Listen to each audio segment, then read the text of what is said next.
Hey guys, let's talk real quick about the stimulus checks. So the CARES Act just passed, and one of the things out of a whole lot of things that are inside of that bill are direct payments to taxpayers that qualify. And so I was initially going to do this video on the whiteboard where I try to do this calculation and help you guys figure it out, but I thought, no, rather than doing that, I'll just create this wizard that you just put in the information and then it'll give you a good estimate of how much to expect on your check.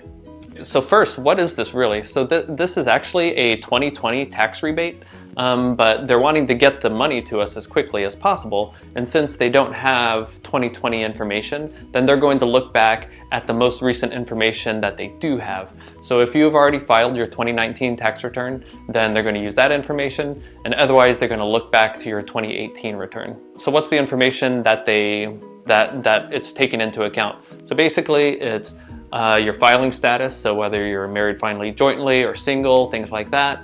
The number of kids that you have that are under 17 years old, and then your adjusted gross income. And so that's the income that is after your 401k contributions and things like that, but before the standard or itemized deduction. I've read a lot of articles about this, and so many of them are just kind of actually confusing about where the phase outs are, because they'll say things that say, hey, if you're married and you make $198,000, then you don't qualify for anything. Well, that's not necessarily true, because you got to take into account the number of kids that you have as well.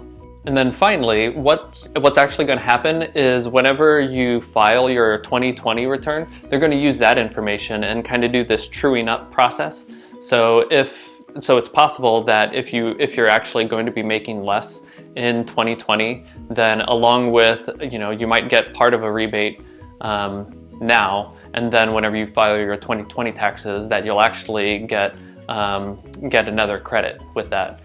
So I actually put that into the wizard, the calculator that I did, that it tries to figure that out for you as well. So then the last questions are, how am I going to get the money and when am I going to get the money?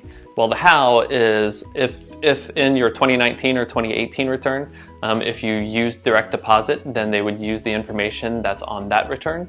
And otherwise, they would mail you a paper check. And then as far as when it's going to happen, the Treasury Secretary said that he's expecting that they are going to go out in about 3 weeks. And so right now it's the end of March, so think around the mid to later April is that when they're shooting to get them out. So I hope this has cleared up some of the confusion that's going around with it. And if you still have questions, then feel free to post the questions in the comments or shoot me an email. And thanks, and I'll talk to you guys later.